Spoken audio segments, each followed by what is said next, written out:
खास पेशकश में आपका स्वागत है। मैं हूं रश्मि श्रीवास्तव आपके साथ। गृह विभाग संभालते ही सम्राट चौधरी ने कई फैसले लिए हैं और अब गुंडा बैंक बंद करने का ऐलान किया है।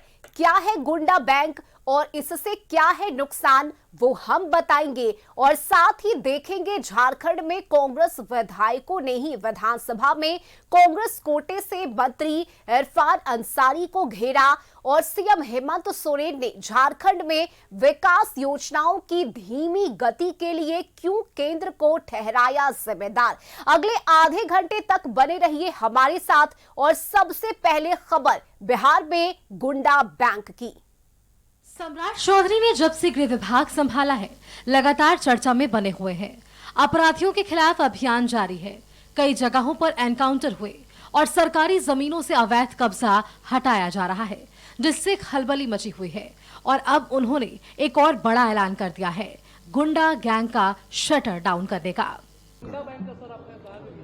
मैंने स्पष्ट तौर पर कहा है कि कोई भी व्यक्ति कोई गांव में बैंक नहीं चला सकता है जब तक आरबीआई का लाइसेंस नहीं है।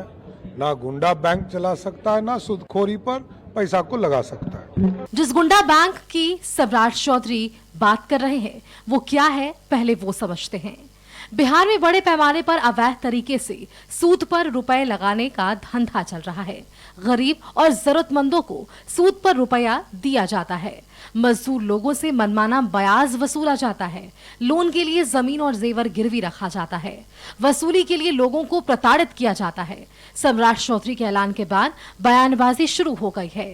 विपक्ष ने कहा है कि 20 साल से बिहार में एनडीए की सरकार है और इसी दौरान बिहार में सूद माफिया पनपे और अब जनता की आंखों में धूल झोंकने के लिए बयान दिए जा रहे हैं। साथ ही ये भी सवाल उठाया कि वित्त मंत्री रहते हुए सम्राट चौधरी ने इस पर रोक लगाने के लिए क्या किया।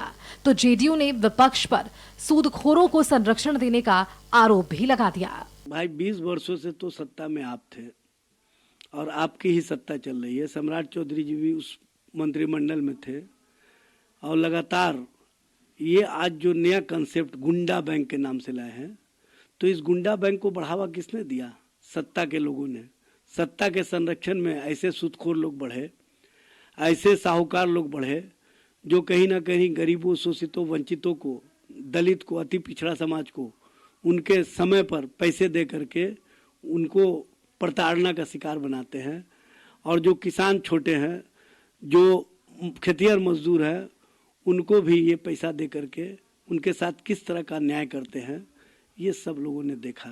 जिस विपक्ष के नेता की आप चर्चा कर रहे हैं कि जिन्होंने गुंडा बैंक पर हमला बोला है, दरअसल आदरणीय सम्राट चौधरी कड़ी कार्रवाई के लिए जाने जाते हैं और कड़ी कार्रवाई करने की दिशा में गुंडा बैंक संचालित करने वाले राज्य के गरीब, कमजोर तबके के लोगों को रोजमर्रा की जीवन कैसे उनका चलता है, उसमें गुंडा बैंक संचालित करने वाले लोग उनकी गाढ़ी कमाई को लूटते हैं। ऐसे लोगों को सावधान होने के लिए उन्होंने कह दिया है।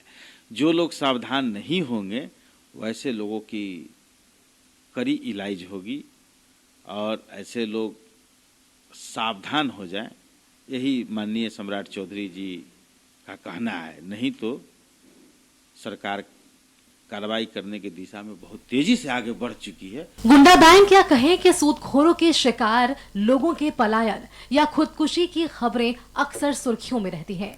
सम्राट चौधरी ने इस पर लगाम लगाने की बात कही है, लेकिन कार्रवाई क्या होती है इसके लिए इंतजार करना होगा। कैमरामैन कृष्णा झा के साथ कशिश न्यूज के लिए पटना से राजीव रंजन की रिपोर्ट।